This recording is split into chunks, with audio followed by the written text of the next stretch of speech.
कि दिल्ली एनसीआर के बाद सेकेंड लार्जेस्ट मार्केट कहा जाता है इस ट्राई सिटी को। क्यों कहा जाता है एग्जैक्टली? कि लोगों की अफोर्डेबिलिटी है, रिस्क फैक्टर कम है। ट्राई सिटी तो इस फैक्टर के अलावा बहुत सारे मल्टीपल फैक्टर्स हैं जिसकी वजह से लोग इन ट्राई सिटी के अंदर इन्वेस्टमेंट करना चाहते हैं। रिनाउंड सिटी है जो हमारे देश के अंदर मुझे लगता है कि गिनी चुनी ऐसी सिटीज हैं जो चंडीगढ़ के साथ compete कर सकती हैं। उसके साथ हरियाणा की एक सिटी लगती है पंचकूला और पंजाब की एक सिटी लगती है मोहाली।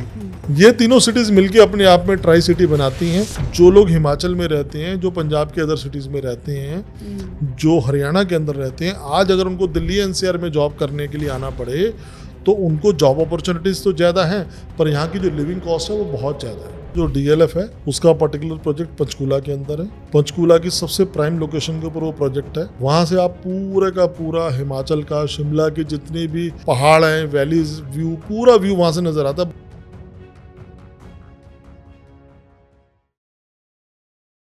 आज की डेट में टीयर 1 सिटीज की हम जब बात करते हैं तो फॉर एंड यूजर स्पेसिफिकली ये वे आउट ऑफ बजट हो चुका है, whereas tier 2 and tier 3 cities के अंदर बहुत पोटेंशियल है, चाहे हम एंड यूजर्स की बात करें या फिर हम इन्वेस्टर्स की बात करें। जब हम दिल्ली एनसीआर की बात करते हैं जो कि इंडिया की सबसे लार्जेस्ट प्रॉपर्टी मार्केट है, तो उसके बाद जो अफोर्डेबिलिटी और जो एक अच्छी लाइफस्टाइल प्रोवाइड करते हैं वो एरियाज है अमृतसर, चंडीगढ़, मोहाली, पंचकुला, लुधियाना और ऐसी बहुत सारी और सिटीज।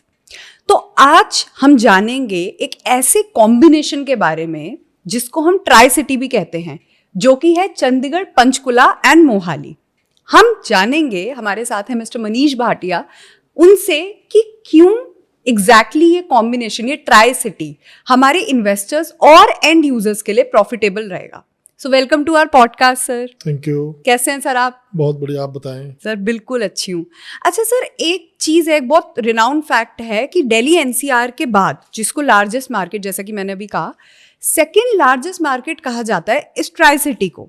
बट मतलब ये थोड़ा सा मैं जानना चाहती हूँ, बहुत ही इंटरेस्टिंग फैक्ट है, कैसे क्यों कहा जाता है एग्जैक्टली? देखिए, अभी आपने स्टार्टिंग में जो बताया अपने व्यूअर्स को कि जो टायर 1 सिटीज़ की प्रॉपर्टीज़ हैं वो अफोर्डेबिलिटी से बाहर हो चुकी हैं।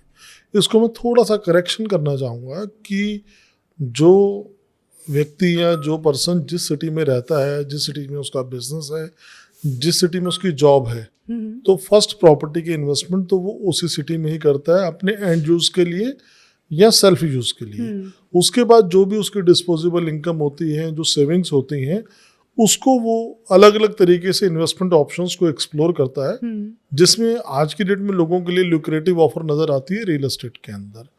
पर उसका एक बहुत बड़ा फैक्टर ये है कि जितनी भी सेविंग्स हो, जितनी भी उसकी इनकम हो, उसके बावजूद भी उन टायर 1 सिटीज के अंदर वो इजीली प्रॉपर्टी बाय नहीं कर सकता, और अगर बाय कर भी सकता है तो उसके अंदर उसका रिस्क फैक्टर बहुत ज़्यादा इन्वॉल्व हो जाता है, क्योंकि प्रॉपर्टीज़ के प्राइस काफ़ी हाई हैं, फंड्स उसके काफ़ी ज़्यादा इन्वॉल्व हो जाते हैं, उनकी बहुत ज़्यादा कमिटमेंट्स हो जाती हैं, जिसकी वजह से वो उस चीज़ को आसानी से स्टेप को उठाने के लिए तैयार नहीं होता। और अगर हम देखते हैं टायर 2, टायर 3 सिटीज़, वो आज भी हमारे को एक ल्यूक्रेटिव ऑफर, ल्यूक्रेटिव प्रपोजिशंस की तरह नज़र आती हैं, जहाँ पर इन्वेस्टर्स कम बजट के अंदर लॉन्ग टर्म विजन के साथ एक अच्छी प्रॉपर्टी बाय कर सकता है। और आने वाले टाइम में ये जो टायर 1 सिटीज़ हैं, यहाँ पर जो 10 साल पहले की स्टोरी थी या 15 साल पहले की स्टोरी थी, आज वो स्टोरी वहाँ चल रही है। तो आने वाले 5-10 साल के अंदर वो भी टायर 1 सिटीज़ के इक्विवेलेंट compete करेंगे, उसी के अकॉर्डिंग प्रॉफिट देंगे, ROI देंगे। तो मुझे लगता है कि टायर 2 और टायर 3 सिटीज़ के अंदर इन्वेस्टमेंट बढ़ने का सबसे बड़ा फैक्टर यही है कि लोगों की अफोर्डेबिलिटी है, रिस्क फैक्टर कम है। और जहाँ तक आपने ट्राई सिटी की बात करी है, ट्राई सिटी तो इस फैक्टर के अलावा बहुत सारे मल्टीपल फैक्टर्स हैं जिनको वो लेके चलता है, जिसकी वजह से लोग इन ट्राई सिटी के अंदर इन्वेस्टमेंट करना चाहते हैं। जैसा कि एक फैक्टर है कि आज अगर हम नॉर्थ इंडिया की तरफ चलें, दिल्ली एनसीआर से नॉर्थ इंडिया की तरफ चलें, तो पूरे का पूरा प्रॉपर्टी मार्केट ऑलमोस्ट अनऑर्गेनाइज नजर आता है। कोई ऐसी सिटी, कोई ऐसी बड़ी इस तरीके की हमें लगता है कि इतना डेवलप्ड एरिया, इतनी डेवलप्ड सिटी जहाँ पर बिजनेस हो, जहाँ पर बहुत ज़्यादा प्रॉपर्टी की एप्रिसिएशंस हो, जहाँ बहुत ज़्यादा डिमांड हो, नज़र नहीं आती। तो उन सब की जो रिक्वायरमेंट मतलब लकीली ये ट्राई सिटी पूरी करती है। जिसके अंदर चंडीगढ़ अपने आप में एक रिनाउंड सिटी है, जो हमारे देश के अंदर मुझे लगता है कि गिनी चुनी ऐसी सिटीज हैं जो चंडीगढ़ के साथ compete कर सकती हैं। उसके साथ हरियाणा की एक सिटी लगती है पंचकूला और पंजाब की एक सिटी लगती है मोहाली। ये तीनों सिटीज मिलके अपने आप में ट्राई सिटी बनाती हैं और एक बहुत ही जबरदस्त कॉम्बिनेशन प्रूव करती हैं फॉर लिविंग, फॉर इन्वेस्टमेंट और फॉर फ्यूचर के जितने भी हम प्रोजेक्ट्स देखेंगे इस एरिया के अंदर आएंगे या इन्वेस्टमेंट्स आएंगी, वो इस एरिया को इजीली एब्जॉर्ब कर सकती हैं। वहाँ पर उस पैसे को हम इजीली एब्जॉर्ब होता हुआ देखेंगे। उसके बहुत सारे मल्टीपल रीजंस हैं। जो सबसे पहला बड़ा रीज़न है कि ये मल्टीपल स्टेट के साथ टच करता हुआ एरिया है, जिसके अंदर आप देखेंगे पंजाब आ गया, हरियाणा आ गया, चंडीगढ़ यूनियन टेरिटरी है वो आ गया, जम्मू कश्मीर आ गया। तो आप समझिए कि जितने भी उस एरिया के लोग हैं, जो उस रीजन के लोग हैं, वो अगर कहीं इन्वेस्टमेंट करना चाहते हैं, कहीं जाके रहना चाहते हैं अपने एरिया से छोड़ के, ड्यू टू देयर जॉब्स, बच्चों के हायर एजुकेशंस और अच्छे लिविंग स्टाइल को जीने के लिए, तो ये एरिया उनके लिए मोस्ट सूटेबल और प्रेफरेबल है। तो आप देखिए कि आज दिल्ली है, गुड़गांव है, नोएडा है, वो एक पर्टिकुलर एरिया की रिक्वायरमेंट फुलफिल कर रहे हैं। परंतु उसी कंपैरिजन में अगर आप ट्राई सिटी को देखते हैं तो ये एक बहुत बड़ी कम्युनिटी, बहुत बड़ी एक आबादी है जिसकी रिक्वायरमेंट को फुलफिल करता है। और इसलिए हमें लगता है कि आने वाले टाइम में जैसे जैसे यहाँ पर फैसिलिटीज़ बढ़ेंगी, जैसे जैसे यहाँ पर डेवलपमेंट्स होंगी, तो इसके अंदर हमारे को बहुत अच्छी ROI आने की एक्सपेक्टेशंस हैं।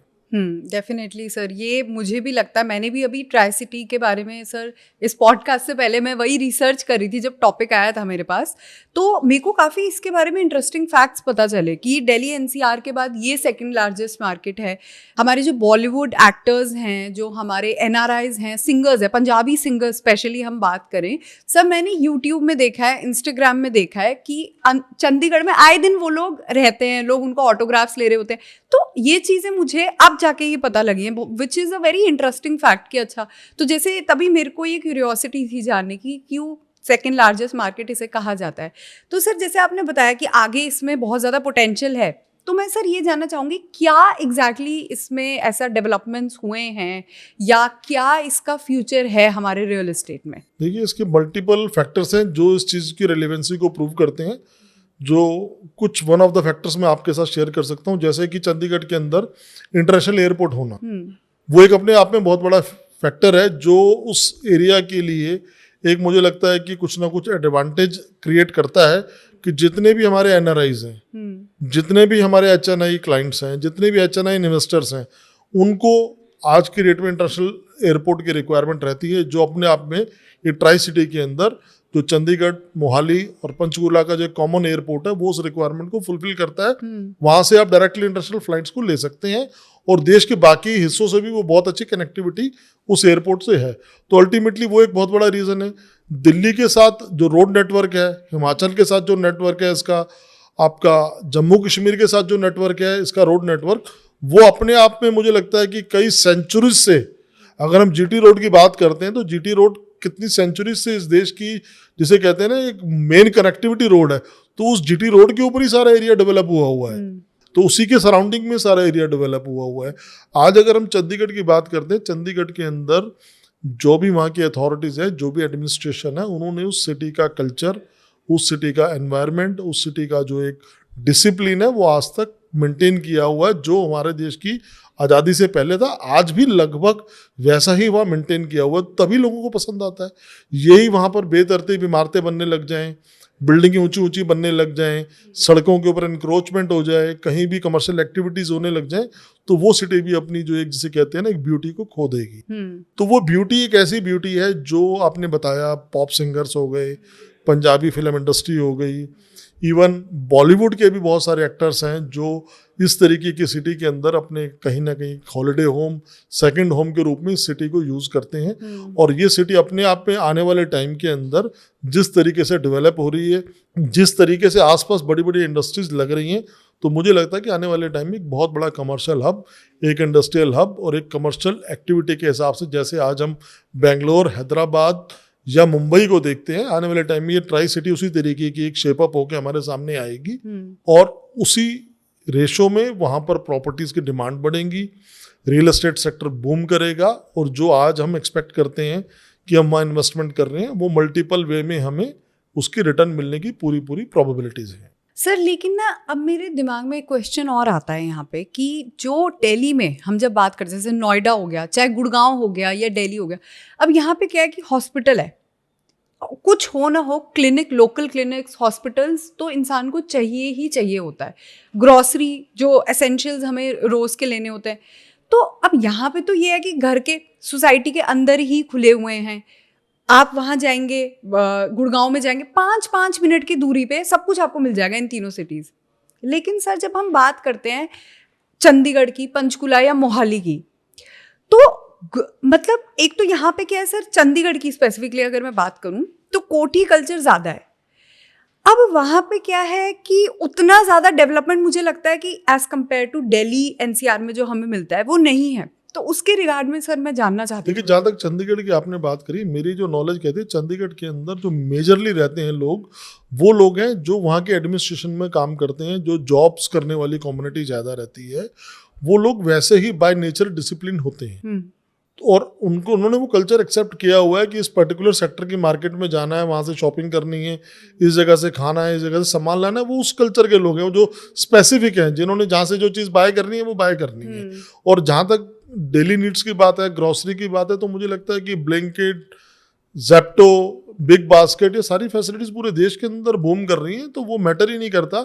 आज की डेट में किसी के पास टाइम ही नहीं है कि वो ग्रॉसरी खरीदने के लिए मार्केट जाएगा। मुझे नहीं लगता कि जो वर्किंग लोग हैं उनको इतना टाइम है। वो ठीक है, विंडो शॉपिंग के लिए लोग जाते हैं, घूमने के लिए जाते हैं, उसके लिए प्लेंटी ऑफ ऑप्शंस अवेलेबल हैं।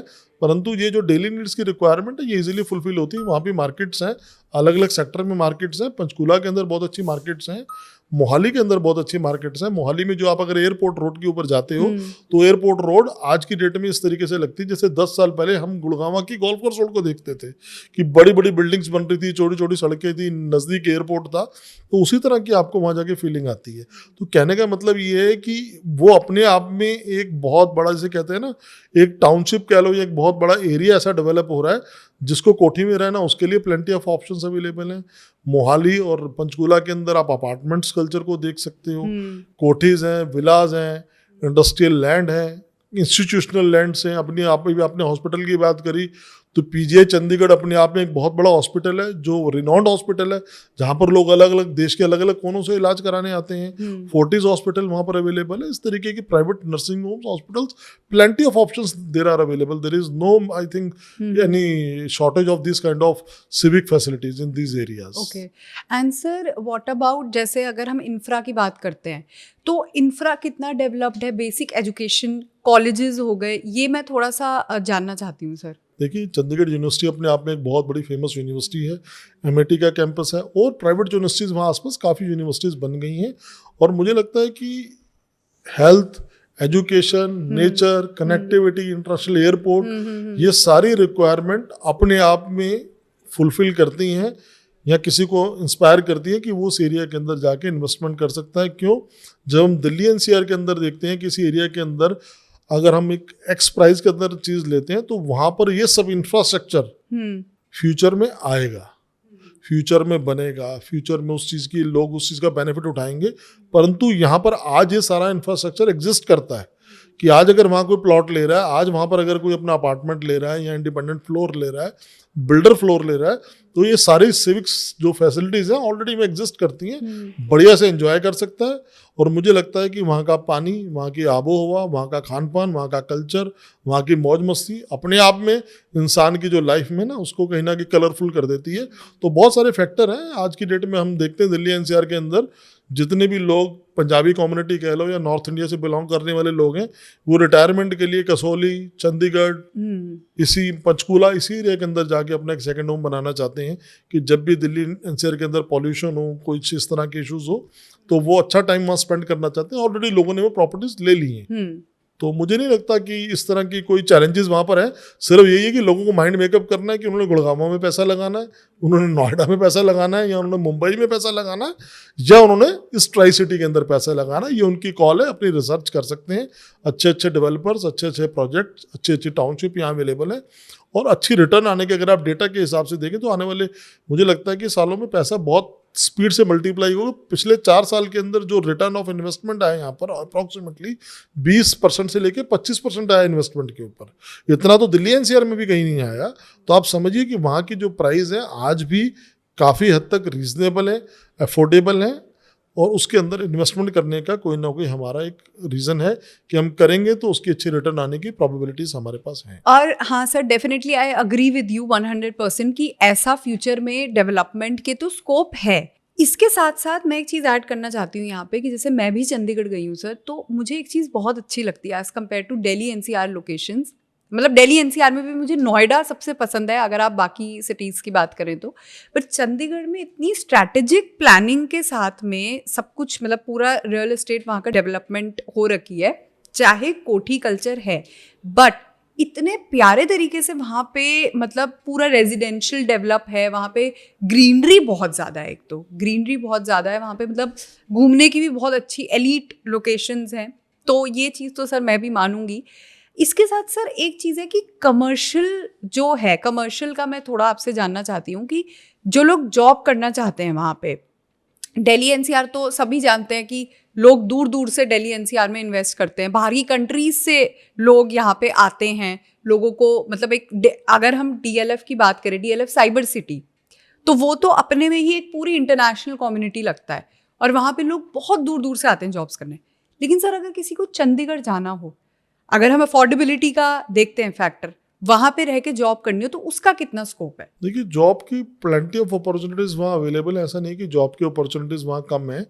और जिस तरीके की वहाँ डेवलपमेंट हो रही है, जिस तरीके से बड़ी बड़ी कंपनीज वहाँ आ रही हैं, आप ये देखिए कि आज की डेट में हर टॉप ब्रांड का जो होटल है वो उस एरिया के अंदर एस्टेब्लिश है या होने वाला है। आज हम ताज होटल चंडीगढ़ में अवेलेबल है, ओबराय आने वाला है, मैरियट वहाँ पर है, इस तरीके के जितने भी रेनॉन्ड ब्रांड हैं सारे वहाँ पर हैं। क्रिकेट स्टेडियम मोहाली का वर्ल्ड क्लास क्रिकेट स्टेडियम है जहाँ पर रेगुलर मैचेस होते हैं। ठीक है जी, आप वहाँ कैंटोनमेंट एरिया, एक बहुत बड़ा कैंटोनमेंट एरिया है जहाँ पर प्लेंटी ऑफ जॉब्स की अवेलेबिलिटी है। आने वाले टाइम में हम वहाँ देखेंगे कुछ आईटी पार्क ऑलरेडी आने वाले टाइम में देखेंगे और आईटी पार्क वहाँ पर खुलेंगे। तो जिस जिस तरीके से वहाँ पर डेवलपमेंट होती जाएंगी, साइड बाय साइड वहाँ जॉब अपॉर्चुनिटीज़ क्रिएट हो रही हैं। जो लोग हिमाचल में रहते हैं, जो पंजाब के अदर सिटीज़ में रहते हैं, जो हरियाणा के अंदर रहते हैं, आज अगर उनको दिल्ली एनसीआर में जॉब करने के लिए आना पड़े तो उनको जॉब अपॉर्चुनिटीज़ तो ज़्यादा हैं, पर यहाँ की जो लिविंग कॉस्ट है वो बहुत ज़्यादा है। तो अल्टीमेटली जो उनके पास सेविंग्स होती हैं वो नहीं बच पाती। भले दिल्ली एनसीआर के अंदर उनको जॉब्स मिल जाती हैं, अच्छा सैलरी पैकेज मिल जाता है, पर यहाँ के खर्चे, यहाँ का जो कॉस्ट ऑफ लिविंग है वो ज़्यादा है, पॉल्यूशंस हैं, मल्टीपल प्रॉब्लम्स और हैं जो चीज़ें वो सिटी के अंदर रह के उनको फेस नहीं करनी पड़ेंगी। तो हो सकता है कि 10-15% कम सैलरी में भी लोग वहाँ जॉब करना पसंद करें। क्यों? वहाँ उनकी हेल्थ पे उसका इम्पैक्ट कम आता है, उनके नेटिव प्लेस से वो जगह पास पड़ती है, वहाँ का एनवायरनमेंट बहुत अच्छा है, वहाँ खुलापन है सारा। वहाँ कोई ऐसा नहीं है कि एक ही एरिया के अंदर, जिसे कहते हैं ना, जनसंख्या विस्फोट हो जाता है। आप दिल्ली के अंदर किसी सड़क पे जाओ तो शाम के टाइम जब ऑफिस की छुट्टी होती है तो दिल्ली का कोई एक ऐसा एरिया नहीं जहाँ पर आप पीसफुली रोड पे जाके कहीं वॉक कर सकते हो, कहीं घूम सकते हो, मार्केट में जा सकते हो। वहाँ पर आज भी बहुत सारे ऐसे प्लेसेस हैं या ऐसे प्लेसेस डेवलप हो रहे हैं जहाँ आप पीसफुली अपनी फैमिली के साथ अच्छा टाइम स्पेंड कर सकते हो। तो अगर आप ओवरऑल मेरिट्स और डीमेरिट्स के बेस पे देखोगे तो मुझे लगता है कि इस एरिया के अंदर मेरिट्स ज़्यादा हैं जो अपने आप में इस एरिया की वर्थ को प्रूव करते हैं। हाँ सर, डेफिनेटली आप सही कह रहे हैं कि जैसे वर्किंग प्लेसेस की हम बात करते हैं तो एक पॉइंट आता है कनेक्टिविटी। अब सर दिल्ली एनसीआर में कनेक्टिविटी तो सर आप भी अग्री करेंगे कि मेट्रो की बहुत ही अमेजिंग कनेक्टिविटी, आपको कहीं से कहीं भी जाना हो आराम से आप मेट्रो से ट्रैवल कर सकते हैं, किसी भी सिटी में जाना हो, इवन अब तो मेरठ तक आप जा सकते हैं। तो सर लेकिन यहाँ पे क्या कनेक्टिविटी? यहाँ मेट्रो प्लान हो चुकी है, बजट पास हो चुका है मेट्रो का, तीनों सिटीज को आपस में इंटरकनेक्ट किया जा रहा है मेट्रो के द्वारा, रैपिड मेट्रो के द्वारा, मेट्रो के द्वारा। तो आने वाले टाइम में देखिए मेट्रो कहाँ आती है, जहाँ पर डिमांड होती है, जहाँ रिक्वायरमेंट होती है। तो जैसे जैसे डेवलपमेंट हो रही है, जैसे जैसे यहाँ पॉपुलेशन बढ़ रही है, या मास्टर प्लान के अकॉर्डिंग गवर्नमेंट ये एज्यूम कर रही है कि 5 साल बाद, 10 साल बाद इस एरिया के अंदर काफ़ी लोग रहने के लिए आएंगे, रिक्वायरमेंट होगी। तो आज उसकी गवर्नमेंट ने प्लानिंग अपने आप में करनी शुरू कर दी है रैपिड मेट्रो की। तो ये अपने आप में इस बात को क्लैरिफाई करता है कि यहाँ का फ्यूचर गवर्नमेंट को भी नज़र आ रहा है। गवर्नमेंट को भी पता है कि इस एरिया के अंदर आने वाले टाइम में बूम आएगा, डिमांड आएगी। तब उस चीज़ को डेवलप करने में उनको ज़्यादा चैलेंजेस आएंगे, इसलिए उन्होंने उसकी आज ही मास्टर प्लान के अकॉर्डिंग प्लानिंग करनी शुरू कर दी है। और जितनी भी आप फैसिलिटीज़ की आपने अभी बात करी है, सारी फैसिलिटीज़ ऑलरेडी उस एरिया के अंदर प्लान है। आने वाले टाइम में आप देखोगे कनेक्टिविटी उस एरिया की नंबर 1 है, बाय रोड। इंटरनेशनल एयरपोर्ट वहाँ पर है, बाय मतलब एयर आप पूरे वर्ल्ड से कनेक्ट हो सकते हो, कोई उसके अंदर इशू नहीं है। सारी जिस भी तरह की आपको फैसिलिटीज़ चाहिए, सिक्योरिटी के पॉइंट ऑफ व्यू से आप देख लें या आप ग्रीनरी एनवायरनमेंट के पॉइंट ऑफ व्यू से देख लें, तो वो अपने आप में ये जो है ना ट्राई सिटी काफ़ी हद तक उसको एडवांटेज मिलती है हिमाचल और जम्मू कश्मीर के नज़दीक होने की वजह से। तो वहाँ का जो एक वेदर का इम्पैक्ट है वो इस सिटी में सबसे पहले आता है। तो इस एरिया के लोगों को उस चीज़ का बहुत चार्म है और बाकी लोग भी जो अट्रैक्ट होते हैं इसी वजह से उस एरिया में जाते हैं। तो आने वाले टाइम में हम देखेंगे कि lot of opportunities in terms of infrastructure भी वहाँ पर हम देखेंगे। जब इंफ्रास्ट्रक्चर होगा तो आप समझते हैं कि उससे भी जॉब क्रिएशन होता है। कोई भी इंफ्रास्ट्रक्चर बनाने के लिए जॉब क्रिएट्स होती हैं, उसको मेंटेन करने के लिए जॉब क्रिएट्स होती हैं। तो जब आज इंटरनेशनल अगर एयरपोर्ट की हम बात करते हैं तो आज उस इंटरनेशनल एयरपोर्ट में काम करने वाले भी 10-12-15 हज़ार लोग होंगे, उनको जॉब मिली होगी। तो वो उसी सराउंडिंग में ही रहेंगे, वो उनकी फैमिलीज वहीं रहेंगी, वहीं स्पेंड करेंगे, वहीं जॉब्स करेंगे। तो उसी तरीके से जैसे जैसे इंफ्रास्ट्रक्चर डेवलप होता जाएगा, जॉब अपॉर्चुनिटीज़ बढ़ती जाएंगी और ये एरिया अपने आप में आने वाले समय के अंदर शायद आज एक रीजनेबल प्राइस पे हम प्रॉपर्टी वहाँ बाय कर सकते हैं। हो सकता है आने वाले टाइम में हम ये डिस्कस करेंगे, यार यहाँ पर भी प्रॉपर्टी या प्लॉट इतना सस्ता मिलता था, हमने काश लिया होता, रिग्रेट फील करेंगे। तो मुझे लगता है कि एक सही टाइम है, राइट अपॉर्चुनिटी है। इसको ढंग से अगर हम एक्सप्लोर करें, तीनों एरियाज़ को एक्सप्लोर करें और अपने बजट और अपने रिक्वायरमेंट के अकॉर्डिंग अगर आज हम कोई प्रॉपर्टी वहाँ बाय कर लेंगे, कोई कमिटमेंट कर लेंगे, वो आने वाले टाइम में एक हमें बहुत अच्छा रेवेन्यू और हमारा जिसे कहते हैं ना रिटर्न दे के जाएगा। अच्छा सर, टोटली अग्रीड। अब मेरे ना सर एक जहन में क्वेश्चन था, जैसे अब क्या था, कुछ दिनों पहले मैं वो गाना सुन रही थी, मूवी देख रही थी गुड न्यूज़। तो उसमें वो गाना है क्या था वो, दिला दे घर चंडीगढ़ में वो। तो मैं ऐसे ही सोच रही थी कि जब ये आया मेरे पास टॉपिक, तो and because I have been to Chandigarh also, तो मैंने कहा पक्का उस डिमांड और उसको रख के इन लोगों ने गाना बनाया होगा। तो गानों की जहाँ तक आप बात करोगे ना, हाँ, तो जितना यूथ है, हाँ, जितना पंजाब का यूथ है, जितना हरियाणा का यूथ है, उनके लिए अगर कोई अट्रैक्शन है जहाँ पर जाके वो रहना चाहते हैं, जॉब करना चाहते हैं, मजे करना चाहते हैं, बढ़िया बढ़िया गाड़ियों में घूमना चाहते हैं, लाइफस्टाइल गुजरना चाहते हैं, तो उनके लिए नंबर 1 ऑप्शन है चंडीगढ़। हाँ, डेफिनेटली पहला चंडीगढ़ उनका पड़ाव है, उसके बाद वो टोरंटो या अमेरिका के बारे में सोचते हैं, तो पहले तो चंडीगढ़ ही जाते हैं। तो और जो टोरंटो और अमेरिका न्यूयॉर्क में चले भी गए, वो भी वापस चंडीगढ़ आ रहे हैं। आपसे हालात छुपे नहीं हुए हैं। आज की डेट में जो हालात हैं, तो लोगों के लिए सोचने पे लोगों को मजबूर किया जा रहा है कि आज हम अपने देश जिसको छोड़ के गए थे, आज वहाँ सब चीज़ें हमारे पास, सारी फैसिलिटीज, सब चीज़ें अवेलेबल है। आज हमने पैसा कमाया, हम उसको अफोर्ड भी कर सकते हैं, तो क्यों ना अपने एरिया के अंदर जाके रहा जाए। उसी चीज़ को दिमाग में रखते हुए जितने भी बिल्डर कम्युनिटी है, जितने भी गवर्नमेंट के डिपार्टमेंट्स हैं, उनको पता है कि आने वाले समय में यहाँ पर बहुत अच्छा रिक्वायरमेंट लोगों की एक डिमांड आने वाली है। उसको दिमाग में रख के वहाँ पर मैंने जैसे भी आपको एयरपोर्ट रोड का उदाहरण दिया, अगर आप उस एयर रोड पर जाओगे तो भी 70% बिल्डिंग्स खाली हैं और वो बिल्डिंग्स तैयार हैं, क्योंकि पता है भविष्य के अंदर जितना रेजिडेंशियल आसपास डेवलप हो रहा है उसको फुलफिल करने के लिए इतना कमर्शियल चाहिए। तो उसी रेशो में वहाँ कंस्ट्रक्शन का काम, बिल्डिंग्स की फिनिशिंग का काम चल रहा है। और उसके आसपास का एक एरिया जिसको आप शायद भूल गए, आपने डिस्कशन नहीं किया, वो एरिया जीरकपुर, जो अपने आप में आज फुली 100% मुझे लगता है वो एरिया ऑक्यूपाइड हो चुका है। जीरकपुर के अंदर एक रीजनेबल प्राइस के अंदर बिल्डर्स ने प्रोजेक्ट लॉन्च किए थे। जितने भी मिडिल क्लास लोग हैं जो चंडीगढ़ में प्रॉपर्टी बाय नहीं कर सकते थे, पंचकूला में नहीं कर सकते थे, उन लोगों ने सबने जीरकपुर में घर ले लिए, क्योंकि जीरकपुर डायरेक्टली जो दिल्ली से कनेक्टेड रोड है उसके ऊपर पड़ता है और वहाँ से चंडीगढ़ की कनेक्टिविटी भी बहुत अच्छी है। तो वो एरिया भी अपने आप में एक तरीके से कह सकता हूँ कि सैचुरेशन पॉइंट आ चुका है, भर चुका है। तो अब जो फर्दर लोगों को अगर स्पेस चाहिए या रहने की जगह चाहिए, वो मोहाली और पंचकूला के अंदर ही मुझे लगता है। चंडीगढ़ भी लिमिटेशंस है, चंडीगढ़ के अंदर भी कि आप मल्टी स्टोरी बिल्डिंग्स नहीं बना सकते हैं, वहाँ के जो नॉर्म्स है उसके अकॉर्डिंग आपको कंस्ट्रक्शन करनी पड़ेगी।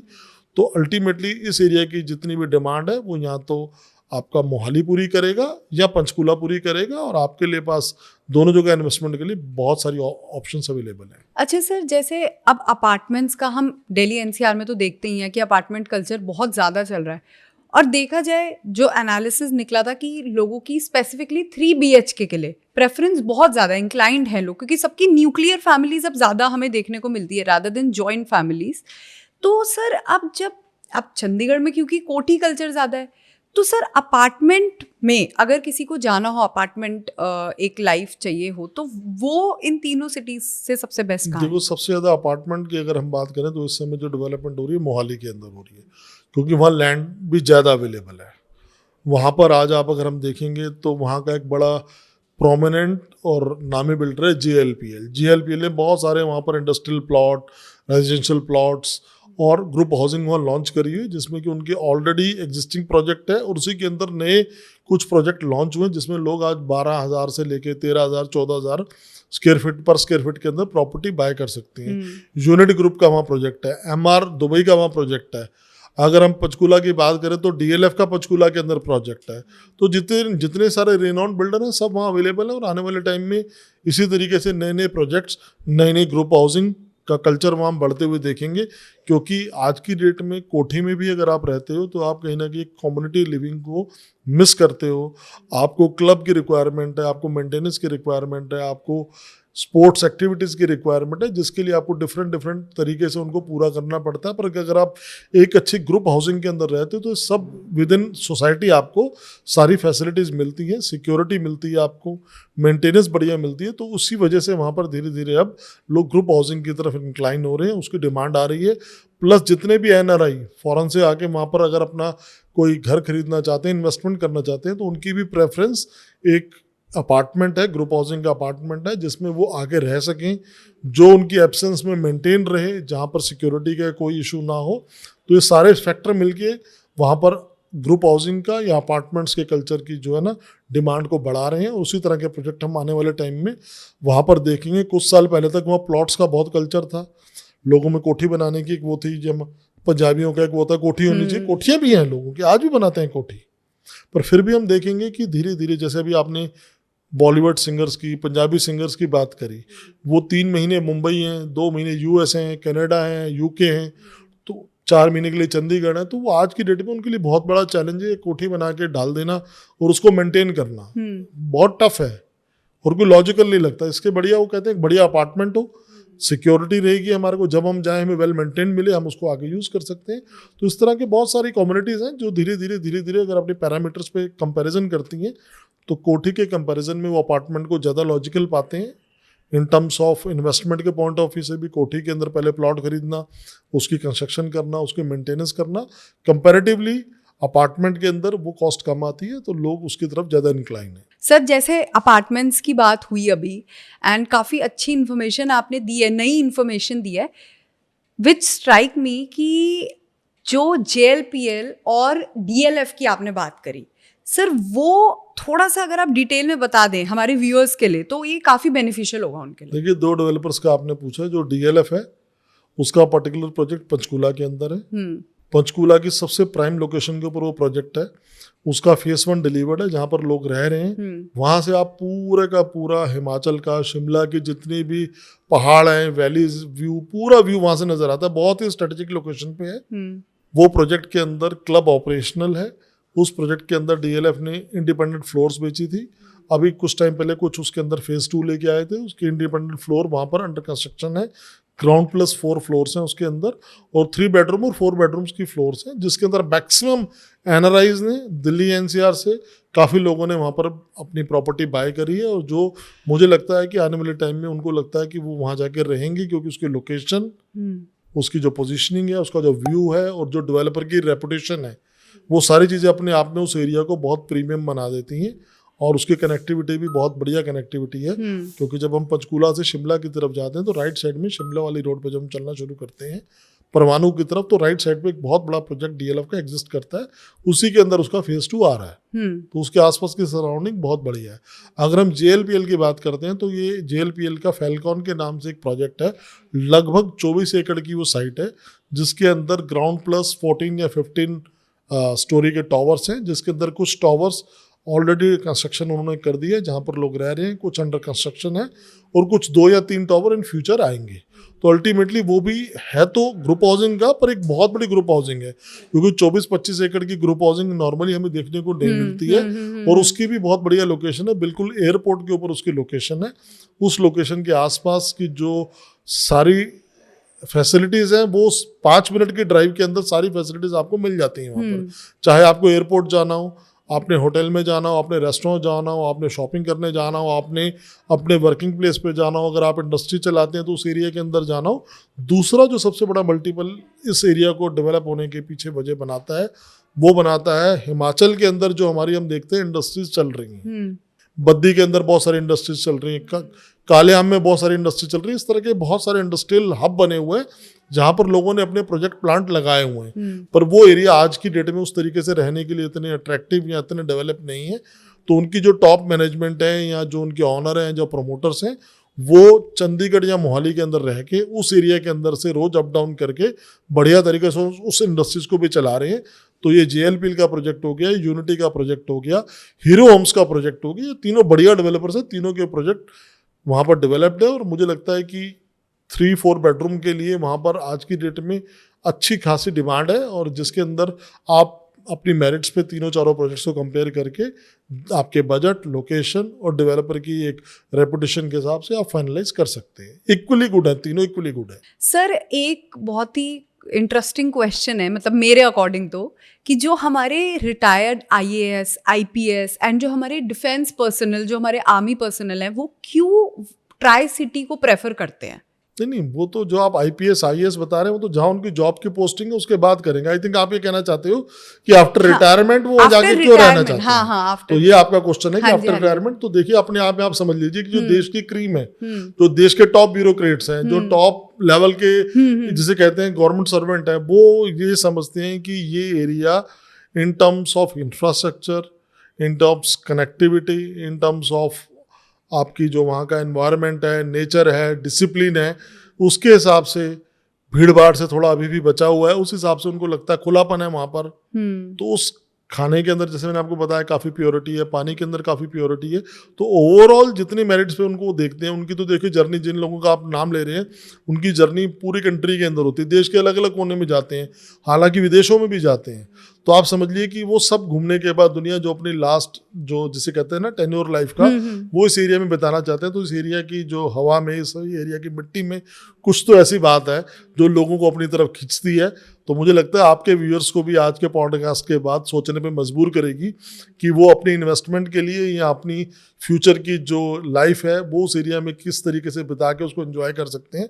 उसको ज़रूर कंपेयर करेंगे, उसको ज़रूर इवेल्युएट करेंगे, और इस पॉडकास्ट से कुछ ना कुछ वैल्यूएबल इन्फॉर्मेशन लेके अपनी फर्दर इन्वेस्टमेंट के लिए आगे बढ़ पाएंगे। सो गाइज, जैसे कि मनीष सर ने बताया कि आप ये पॉडकास्ट इवैल्यूएट कीजिए, आप देखिए, बिकॉज क्या है कि हमारा जो मोटो है, हम दिल्ली NCR को तो हमने अच्छे से कवर किया है और आगे भी करते रहेंगे, बट उसके साथ साथ हमारा मोटो ये है कि इंडिया की जितनी भी लोकेशंस है, whether in terms of affordability, top notch lifestyle, sustainable lifestyle, इन सब का मिक्स करके जो हमें लगता है कि आपके लिए सबसे बेनिफिशियल रहेगी, हमारे हर सेगमेंट ऑफ जो हमारे क्लाइंट्स हैं उनको केटर करेगी, उसके रिगार्डिंग हम आपके लिए पॉडकास्ट बनाते रहेंगे, बनाते आ रहे हैं। एंड गाइज, आप बताइए ज़रूर कि आपको हमारा पॉडकास्ट कैसा लगा, कमेंट कीजिए, लाइक कीजिए इस वीडियो को, and subscribe to our channel. Thank you.